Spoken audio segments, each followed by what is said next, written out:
एक साहित्यिक की डायरी, नए की जन्म कुंडली, भाग 1। मैं एक ऐसे व्यक्ति को जानता हूँ जिसे क्षमा कीजिए, मैं एक ज़माने में बहुत बुद्धिमान समझता था। मुझे उससे बहुत आशाएं थी कि वह आगे चलकर एक मेधावी, प्रतिभाशाली पुरुष निकलेगा। लोग समझते थे कि मैं उस व्यक्ति को अनुचित महत्व दे रहा हूँ। मुझे लगता था कि वह व्यक्ति हमारी भारतीय परंपरा का ही एक विचित्र परिणाम है। वह अपने विचारों को अधिक गंभीरता पूर्वक लेता। वह उसके लिए धूप और हवा जैसे स्वाभाविक प्राकृतिक तत्व थे, शायद इससे भी अधिक। दरअसल उसके लिए न वे विचार थे न अनुभूति। वे उसके मानसिक भूगोल के पहाड़, चट्टान, खाइयाँ, ज़मीन, नदियाँ, झरने, जंगल और रेगिस्तान थे। मुझे यह भान होता रहता था कि वह व्यक्ति अपने को प्रकट करते समय स्वयं के सभी इंद्रिय शक्तियों से काम लेते हुए एक आंतरिक यात्रा कर रहा है। वह अपने विचारों या भावों को केवल प्रकट ही नहीं करता था, वह उन्हें स्पर्श करता था, सूंघता था, उनका आकार, प्रकार, रंग, रूप और गति भी बता सकता था, मानो उसके सामने वे प्रकट, साक्षात और जीवंत हों।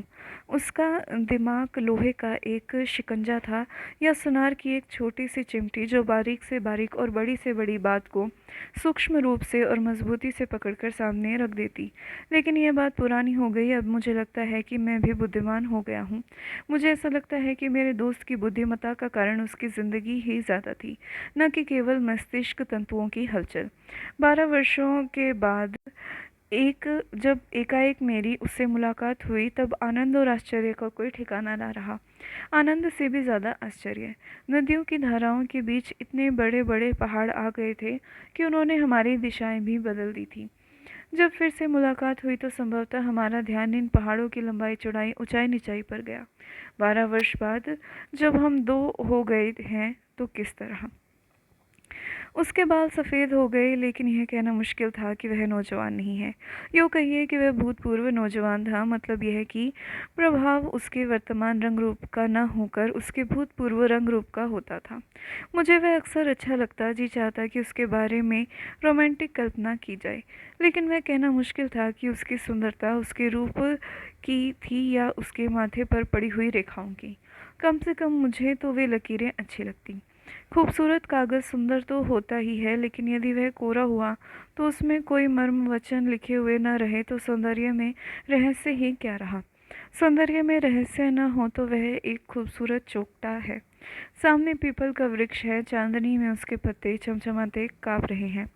चांदनी और उसमें चित्रित हुई छायाएं हमारे मनोलोक को एक नई दिशा दे रही हैं। मुझे मालूम था कि मेरे मित्र के लिए शैले की ओड टू वेस्ट विंड उतनी ही दूर है जितना मेरे लिए स्क्वेयर रूट ऑफ -1। लेकिन इसके बावजूद ये दूरियां हमारी पहचानी हुई थी और शायद इसलिए वे प्रिय भी थी। जब जब मुझे दूरियों का भान हुआ तब मुझे अच्छा भी लगता और बुरा भी। अच्छा इसलिए कि दूरी हमारी गति को एक चुनौती है, बुरा इसलिए कि मित्रों के बीच दूरी खटकती है। हम एक ही भाषा का उपयोग तो करते हैं, लेकिन अभिधार्थ एक होते हुए भी ध्वन्यार्थ और व्यंग्यार्थ अलग अलग हो जाते। यह दूरी के कारण है। दूरी पर विजय पाना मानव स्वभाव है। वह एक साहस, रोमांस है। अब हमें एक दूसरे को फिर से खोजना पाना है। एक तरह से मुझे खुशी भी थी कि मैं उसके कतई भूल गया था और उससे बहुत दूर निकल गया। शायद यह आवश्यक भी था, नहीं तो मैं उससे आच्छन्न हो जाता। मेरी अपनी दृष्टि में वह असाधारण और असामान्य था। एक असाधारणता और क्रूरता भी उसमें थी, निर्दयता भी उसमें थी। वह अपनी एक धुन, अपने एक विचार या एक कार्य पर सबसे पहले खुद को और उसके साथ अपने लोगों को कुर्बान कर सकता था। इसके भीषण त्याग के कारण उसके अपने आत्मियों का उसके विरुद्ध युद्ध होता तो वह उसकी क्षति भी बर्दाश्त कर लेता। उसकी ज़िंदगी के इस बुनियादी तथ्य से मैंने हमेशा वैर किया। जब वह राजनीति में उतरा तो मैंने उसके घर वालों के सामने गरजकर यह आरोप लगाया कि वह उसका पलायन है, अपना उत्तरदायित्व वहन न करने की प्रवृत्ति है। मैंने उससे यह भी कहा कि वह राजनीतिक व्यक्ति है ही नहीं। राजनीति के साथ जब वह साहित्य में उतरा तब मुझे कुछ अच्छा लगा, लेकिन जब तक उसकी हालत बिगड़ चुकी थी। घर के विरोध और बाहर के विरोध से वह जर्जर हो गया, लेकिन बेहद ज़िद्दी होने के सबब वह अड़ा रहा और तब से हम एक दूसरे से दूर दूर दूर होते चले गए। लेकिन आज मैं यह सोचता हूँ कि सांसारिक समझौते से ज़्यादा विनाशक कोई चीज़ नहीं, खास तौर पर वहाँ जहाँ किसी अच्छी महत्वपूर्ण बात करने के मार्ग में अपने या अपने जैसे लोगों और पराये लोग आड़े आते। जितनी ज़बरदस्त उनकी बाधा होती, उतनी ही कड़ी लड़ाई भी होगी अथवा उतना ही निम्नतम समझौता होगा। इस भीषण संघर्ष की हृदय भेदक प्रक्रिया में से गुजरकर उस व्यक्ति का निजत्व कुछ एड़ा बेड़ा, कुछ विचित्र विषय हो गया था। किंतु सबसे बड़ी बात यह थी कि उसकी बाजू सही थी, इसलिए वह असामान्य था। दूसरे शब्दों में, मैं सामान्य उसको समझता हूँ जिसमें अपने भीतर के असामान्य के उग्र आदेश का पालन करने का मनोबल न हो। मैं अपने को ऐसा ही आदमी समझता हूँ। मैं मात्र सामान्य हूँ, मैं नामी ग्रामी हूँ, यह बात अलग है। और चूंकि वह व्यक्ति हमेशा मेरे भीतर के असामान्य को उकसा देता था, इसलिए अपने भीतर के उस उकसे हुए असामान्य की रोशनी में मैं एक ओर स्वयं को हीन अनुभव करता तो दूसरी ओर ठीक वही असामान्य मेरी कल्पना और भावना को उत्तेजित करके मुझे अपने से बृहत और व्यापक जो भी हो उसमें डुबो देना चाहते, चाहे वह इंटीग्रल कैलकुलस हो, सुदूर नेबुला हो या कोई ऐतिहासिक कांड हो अथवा कोई दार्शनिक सिद्धांत हो या विशाल सामाजिक लक्ष्य हो। इसलिए मैं अपने और अपने मित्र के जरिए असामान्य के अंतःचित्र के सामान्य के दबाव को भली भांति जानता था। लेकिन मेरी गति और दृष्टि कुछ और थी। जब मैं कोई काम करता तो इसलिए कि उससे लोग खुश होते हैं, वह काम करता तो सिर्फ इसलिए कि एक बार कोई काम हाथ में लेने पर उसे अधिकारी ढंग से भली भांति कर ही डालना चाहिए। मेरी व्यवहारिक सामान्य बुद्धि थी, उसकी कार्यशक्ति आत्म प्रकटीकरण की एक निर्द्वंद्व शैली। हम दोनों में दो ध्रुवों का भेद था। जिंदगी में मैं सफल हुआ, वह असफल, प्रतिष्ठा, भद्र और यशस्वी मैं कहलाया, वह नामहीन और आकारहीन रह गया। लेकिन अपनी इस हालत की उसे कतई परवाह नहीं थी। इसका मुझे बहुत बुरा लगता, क्योंकि वस्तुतः वह मेरी यशस्विता को भी बड़ी सत्ता के रूप में स्वीकार न कर पाता। इतने वर्षों के बाद मेरी जिंदगी में जब वह वापस आया तो मुझे लगा कि यह उस उल्का पिंड की भांति है जो सैकड़ों वर्षों के अवकाश के बाद सूर्य के पास आकर एक चक्कर लगा लेता है और पुनः अपने आकाश मार्ग पर निकल जाता है। इस सुदूर यात्रा के उसके अनुभव की कीमत मैं जानता हूँ, भले ही किन्हीं अप्रत्याशित संघर्षों में टूट फूट कर वह धूल बनता हुआ खरबों मीलों दूर के किसी अंधेरे शून्य में खो जाए। किंतु आज उसने मुझसे कहा कि उसकी पूरी जिंदगी भूल का एक नक्शा है। मैं उसके विषाद को समझ गया। वह जिंदगी में छोटी छोटी सफलताएं चाहता था, उसके पास तो सिर्फ एक भव्य असफलता है। यह मेरी टिप्पणी है, उसकी नहीं। मैंने सिर्फ इतना ही जवाब दिया, लेकिन नक्शा तो है, यहाँ तो न गलत का है न सही का नक्शा। मैंने उसका दिल बांधने की कोशिश की, और मैं कर ही क्या सकता था। मनुष्य के लिए यह स्वाभाविक ही है कि वह थोड़ी बहुत सांसारिक सफलता की इच्छा रखे। किन्हीं असावधान क्षणों में ही उसने मुझसे कहा कि वह स्वयं भूल का एक नक्शा है, वरना वह ऐसा नहीं कहता। लेकिन आज का ज़माना कैसा है, जबकि बुलबुल भी यह चाहती है कि वो उल्लू क्यों ना हुए। चांदनी में एक जादू होता है, लेकिन यह जादू अलग अलग लोगों के लिए अलग अलग है। ना मालूम हमारी बात कहाँ से शुरू हुई। मैं डर डर कर उससे बात करता जा रहा था, कहीं ऐसा न हो कि उसे जाने अनजाने मुझसे कोई चोट पहुँचे, क्योंकि उसने अपने विचारों के लिए खून बहाया है, जिंदगी ख़त्म की है। इसलिए मैं धीरे धीरे उसकी बात सुनता जा रहा था, और जहाँ मतभेद व्यक्त करना हो वहाँ मैं अपनी आदत के अनुसार उत्तेजित होने के बजाय मुस्कुराकर बात कह देता। मैंने उससे पूछा, पिछले 20 वर्षों की सबसे महान घटना कौन सी है? 1 मिनट तक उसने मेरी तरफ देखा और फिर छूटते ही कहा, संयुक्त परिवार का ह्रास। मैं स्तब्ध हो गया। उसी ने मेरे कंधे पर हाथ रखकर खिलखिलाते हुए कहा, और इस तथ्य का साहित्य में बहुत बड़ा संबंध है। चारों ओर चांदनी के रहस्य में मधुरता फैली हुई थी, चारों ओर ठंडा एकांत फैला हुआ था। मेरी अजीब मनस्थिति हो गई। मैं अपने पड़ोसियों की जिंदगियां ढूंढने लगा, अपने परिचितों का जीवन तलाशने लगा।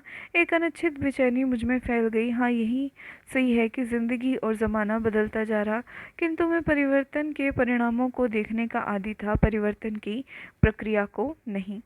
एक बात कह दूं, आजकल की आवश्यकताओं के अनुसार मैं चित्रकला और नृत्य कला से लेकर मानव वंश शास्त्र तक सबकी जानकारी रखता हूँ। इस संबंध में बहुत तेरे दिलचस्प तथ्य मेरे दिलो दिमाग के पीछे पॉकेट में रखे हुए हैं, इसलिए मुझसे कोई ज़्यादा गड़बड़ नहीं कर सकता। जब मेरे मित्र ने एकदम संयुक्त परिवार की बात कही तो मैंने उसका इम्तिहान लेने की जिद करके उससे पूछा, और इन वर्षों में सबसे बड़ी भूल कौन सी हुई है? 1 मिनट के लिए वह चुप रहा, फिर उसने जवाब दिया, राजनीति के पास समाज सुधार का कोई कार्यक्रम न होना, साहित्य के पास सामाजिक सुधार का कोई कार्यक्रम न होना। सबने सोचा कि हम जनरल बातें करके सिर्फ और एकमात्र राजनीति या साहित्यिक आंदोलन के जरिए वस्तु स्थिति में परिवर्तन कर सकेंगे। फलतः सामाजिक सुधार का कार्य केवल अप्रत्यक्ष प्रभावों को सौंप दिया गया। देखते नहीं हो, आज़ादी के बाद जातिवाद का उदय क्यों हुआ? खास राजनीतिक संस्थाओं के भीतर, कांग्रेस जैसे राष्ट्रीय संगठनों के अंदर सामाजिक सुधार का कार्य केवल अप्रत्यक्ष प्रभावों को सौंप देने के कारण ही साहित्य में भी गड़बड़ है। उसकी यह युक्ति मुझे बड़ी हास्यास्पद प्रतीत हुई। उसने मुझे मूर्खता के विशाल दृश्य दिखाई देने लगे। उसने अपनी बात को रबर जैसी तान दी है, ऐसा मुझे लगा। उसने अविश्वास से मेरी आंखों की तरफ देखा। शायद वह सही ही है, मैं उसे बेवकूफ़ मान रहा हूँ। रात में, और वह भी चांदनी रात में, सामने के सेमर के झाड़ पर बैठे हुए कुछ कौए चौंक पड़े।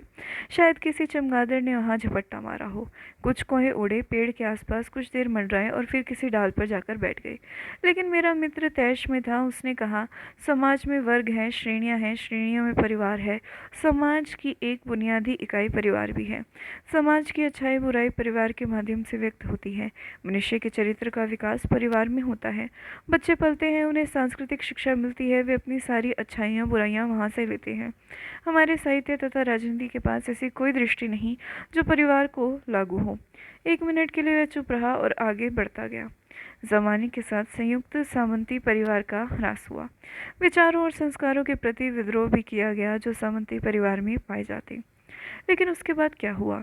लड़के बाहर राजनीति या साहित्य के मैदान में खेलते और घर आकर वैसा ही साजते या करते जो सोचा या किया जाता रहा। समाज में बाहर पूंजी या धन की सत्ता से विद्रोह की बात की गई, लेकिन घर में नहीं। वह शिष्टता और शील के बाहर की बात थी। मतलब यह है कि अन्यायपूर्ण व्यवस्था को चुनौती घर में नहीं, घर के बाहर दी गई। घर का संघर्ष कठिन था, उसमें भावनाओं की टकराहट उन्हीं से होती थी जो अपने प्राण के अंश थे। इसलिए न केवल उस संघर्ष को टाल दिया गया, वरन एक अजीब ढंग का समझौता किया गया। यह हुआ, मैं कहता हूँ यह हुआ, मानो इसे। मुझे लगा मानो वह मुझे गाली दे रहा। एक ठंडी लहर मेरे पूरे शरीर में दौड़ गई। फिर भी चूंकि मुझे लगा कि उसकी बात अभी अधूरी ही है, इसलिए मैं चुप रहा। वह बोला, इसलिए पुरानी सामंती अवशेष बड़े मज़े में हमारे परिवारों में पड़े हुए हैं। पुराने के प्रति और नए के प्रति इस प्रकार का एक बहुत भयानक अवसरवादी दृष्टि अपनाई गई है। इसलिए सिर्फ एक सप्रश्नता है, प्रश्न है, वैज्ञानिक पद्धति का अवलंबन करके उत्तर खोज निकालने की न जल्दी, न तबीयत, न कुछ। मैं मध्य वर्गीय शिक्षित परिवार की बात कर रहा हूँ। जो पुराना है अब वह लौटकर आ नहीं सकता, लेकिन नए ने पुराने का स्थान नहीं लिया। धर्म भावना गई, लेकिन वैज्ञानिक बुद्धि नहीं आई। धर्म ने हमारे जीवन के प्रत्येक पक्ष को अनुशासित किया था। वैज्ञानिक मानवीय दर्शन ने, वैज्ञानिक मानवीय दृष्टि ने धर्म का स्थान नहीं लिया। इसलिए केवल हम अपनी अंतः प्रवृत्तियों के यंत्र से चालित हो उठे। उस व्यापक, उच्चतर, सर्वतोमुखी मानवीय अनुशासन की हार्दिक सिद्धि के बिना हम नया नया चिल्ला तो उठे, लेकिन वह नया क्या है हम नहीं जान सके। क्यों? नया जीवन, नए मानव मूल्य, नया इंसान परिभाषाहीन और निराकार हो गए। वे दृढ़ और व्यापक मानसिक सत्ता के अनुशासन का रूप धारण न कर सके। वे धर्म और दर्शन का स्थान न ले सके। नए की जन्म कुंडली भाग 2। बीच में से डायरी के पन्ने फट गए थे, इसलिए वह अधूरी मालूम हुई, लेकिन बात पूरी थी। और इस पूरी बात का प्रतीक रूप वह मित्र मेरे सामने अभी भी बैठा हुआ है। उसका चेहरा विचारोत्तेजना से गर्म और लाल मालूम होता है। उस गर्म डीजल इंजन की ऊष्मा मुझ पर छा जाती है। उसकी बात ठीक है, इतनी ठीक कि वह मुझे तकलीफ दे रही है। वह कह रहा था कि पुराना गया, लेकिन नया नहीं आया। नए के नाम पर जो कुछ आया वह पुराने का आसन ग्रहण नहीं कर सका। जीवन का व्यापक अनुशासन सत्य मर गया और नया तो केवल भ्रूण है। अभी उसके हाथ पैर मुंह बनने के हैं, विकसित होने के हैं।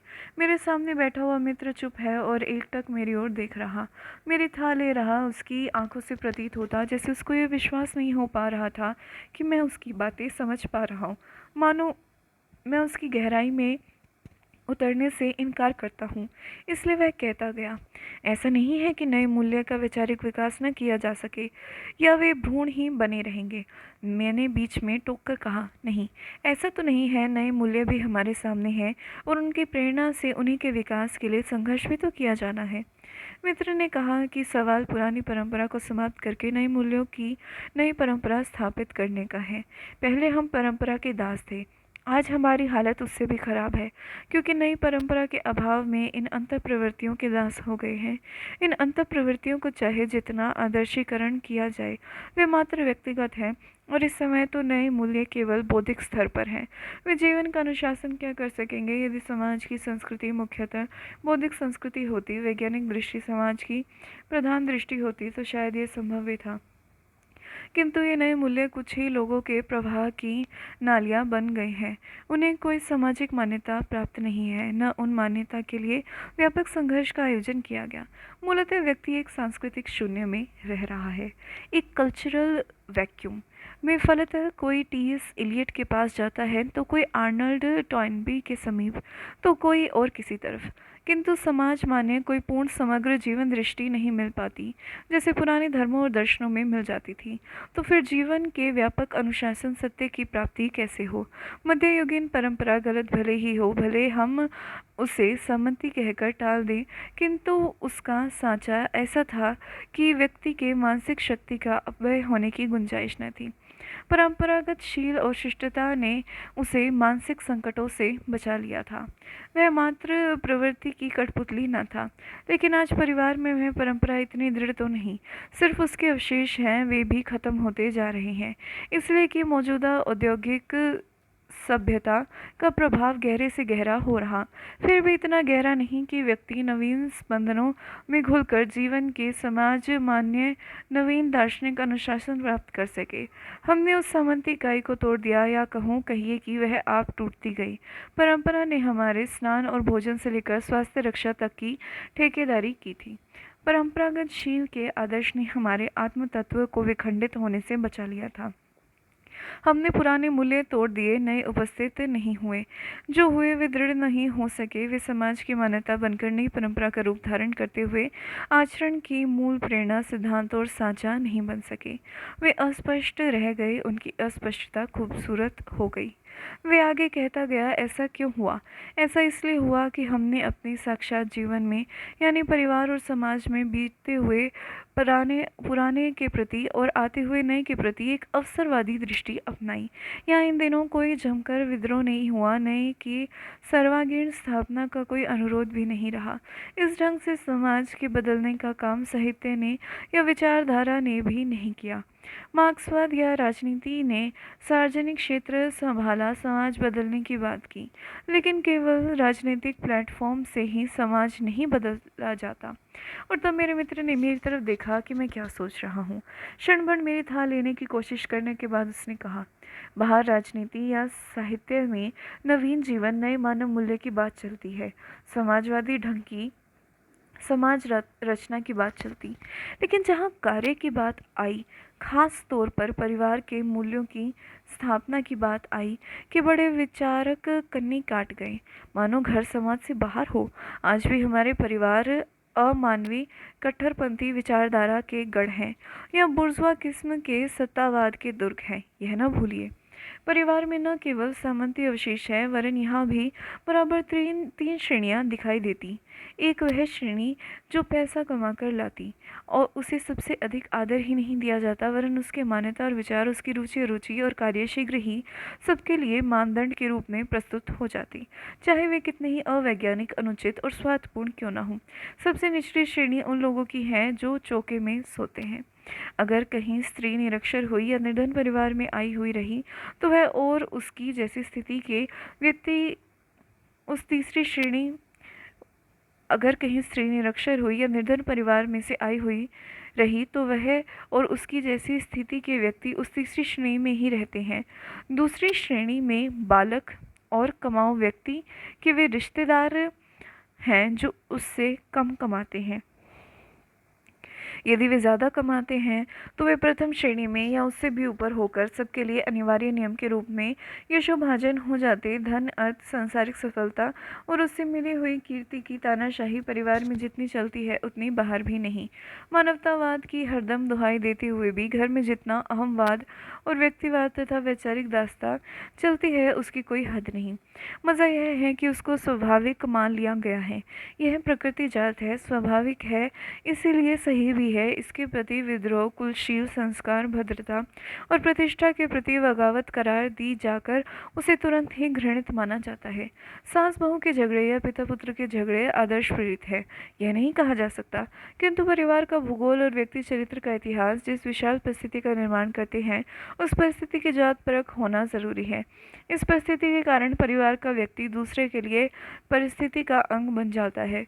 व्यक्ति मानवीय ज्वलंत हृदय के रूप में प्रस्तुत न होकर स्थिति परिस्थिति के अंग के रूप में जब प्रस्तुत होने लगता है तो परिवार के भीतर एक खोट पैदा होने लगती है। हम उस व्यक्ति को प्राणमय मानव सत्ता के रूप में स्वीकार न कर उसे अपनी एक परिस्थिति के का एक अंग मान उसका गुण दोष विवेचन करने लगते हैं, चरित्र विश्लेषण करने लगते हैं, इस बुद्धि से कि उस व्यक्ति को हमारी समझ से जो करना चाहिए वह उसने नहीं किया। परिवार में पुरानी सम्मति संस्कार विचारों के अलावा मौजूदा व्यक्तिवादी धनवादी दुराग्रहों के वातावरण के अस्तित्व के कारण घर में दम घुटने या घोटे जाने के दृश्य इतने विशाल और असंख्य हैं कि क्या कहना। व्यक्ति के सुख, विकास और आत्मोन्नति का साधन होने के बजाय जब परिवार एक कोठा हो जाता है तब आप उसे क्या कहिएगा। आप कहेंगे कि सब परिवार ऐसे नहीं हैं, मैं मानता हूँ, लेकिन सामंती विचारधारा के अस्त के बाद नई विचारधारा में वह तेजस्विता आई ही नहीं जो जीवन के सभी पक्षों को अपने मार्मिक अनुशासन में रखे। न केवल यह ऐसी विचारधारा को विकसित करने की उसके विकास के लिए संघर्ष करने की कोशिश ही नहीं की गई।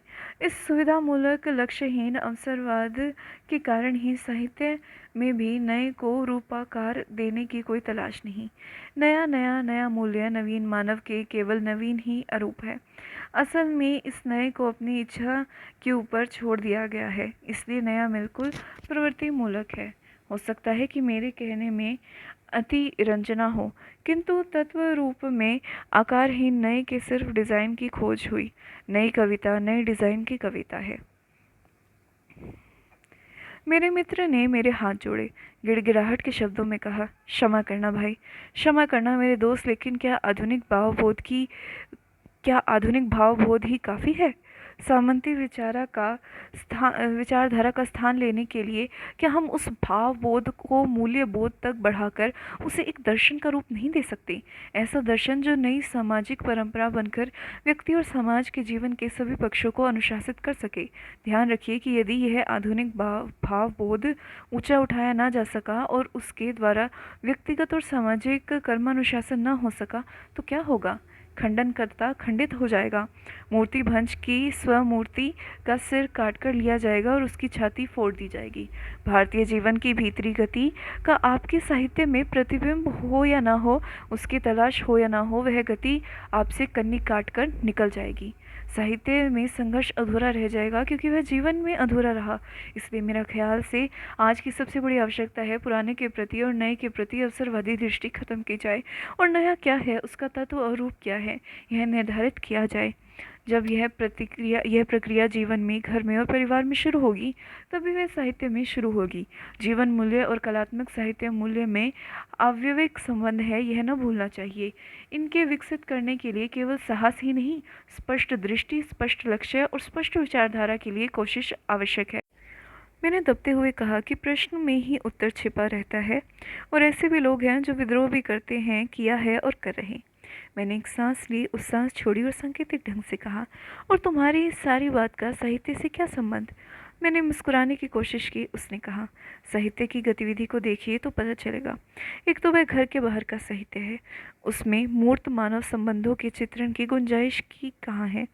आप तो भाव प्रकट करते हैं, मानव संबंध नहीं। मैंने कहा, यह अतिशयोक्ति है। उसने पलटवार जवाब दिया, नहीं नहीं, आप गलत कह रहे हैं। उसने मुझसे पूछा, परिवार के भीतर परिवर्तन की प्रक्रिया हो रही या नहीं? मैंने कहा, हाँ। कौन कर रहा? वह तो हो रही है, नए विचार, नए भाव। क्या? कौन से?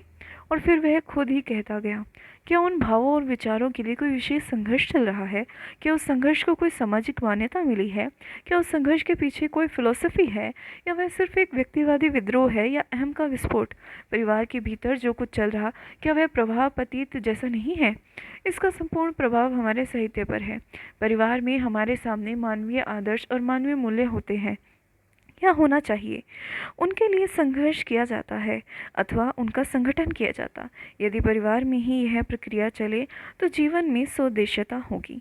जो परिवार के मूल्य होंगे वे जीवन में होंगे ही, वे साहित्य में भी उतरेंगे। हाँ, यह सही है कि साहित्य में आकर उनकी रूपरेखा बदल जाएगी, किंतु उनके तत्व कैसे बदलेंगे? जिंदगी के जो रुख हैं, जो रवैया, जो एटीट्यूड्स हैं, वे साहित्य में अवश्य प्रकट होंगे। तो प्रश्न और शंका को आप उत्तर के सिंहासन पर नहीं बिठा सकते। हमारा परिवार यदि केवल व्यक्तिवादी आधार पर बना है, यदि केवल वहाँ अहम की प्रधानता है, तो उसमें संयुक्त सामंती परिवार से भी ज़्यादा बुराइयां रहेंगी।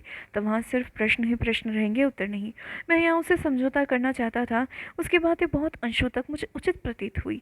फिर भी मैंने उसे छेड़ते हुए कहा, लेकिन साहित्य पर उसका क्या प्रभाव है, यह मैं अभी तक नहीं समझ सका। उसने कहा, विचारधारा का न होना, यह अविश्वास और अश्रद्धा को भी विचारधारा मान लेना, प्रश्न को ही उत्तर का स्थान देकर हाथ झाड़ लेना हमारी नवीनतम साहित्य प्रवृत्ति का एक लक्ष्य है। इससे क्या सूचित होता? मैंने कहा, ऐसा। उसने कहा, और नहीं तो क्या। आजकल हर मानसिक प्रतिक्रिया एक विचार का रूप धारण कर लेती है, किंतु मन की हर हरकत या प्रतिक्रिया विचार नहीं होती। प्रश्न में ही यदि उत्तर समाया हुआ दिखता है तो वह केवल प्रवृत्ति का ही दूसरा नाम है। नहीं तो प्रश्न ही के अलग अलग उत्तर क्यों होते?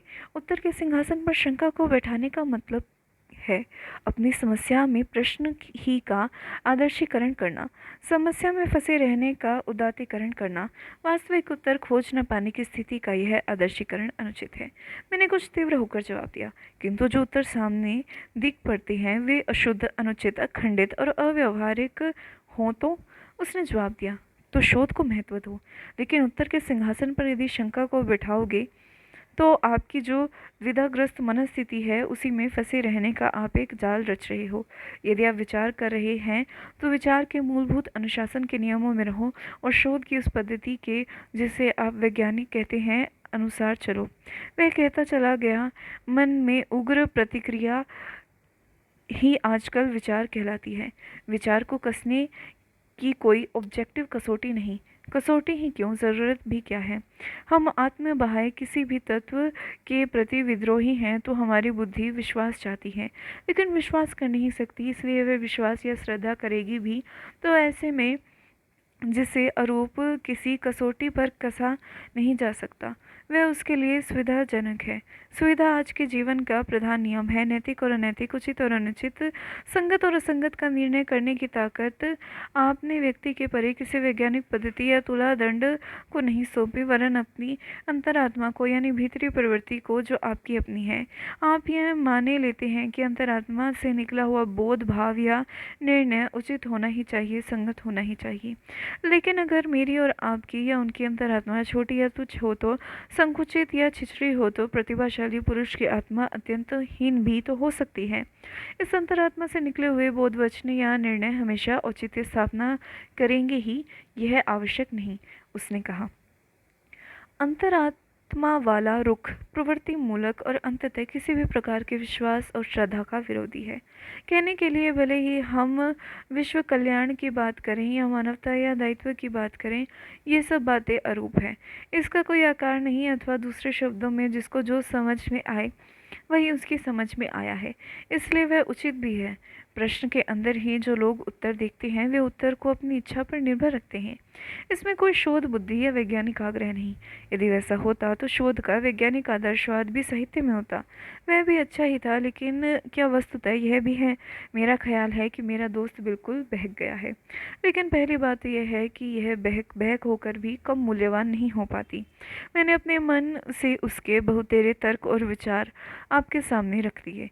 वे सदोष, एकांकी और अनुचित भी हो सकते, शायद हों भी, लेकिन क्या उनकी एक बार जांच कर लेना ज़रूरी नहीं? चांदनी मस्त फैली हुई और मेरा मित्र एक बौद्धिक भूत बाधा से मेरे पीछे पीछे चल रहा। मैं अकेला बढ़ा जा रहा हूँ, अपने ख्यालों में डूबा हुआ।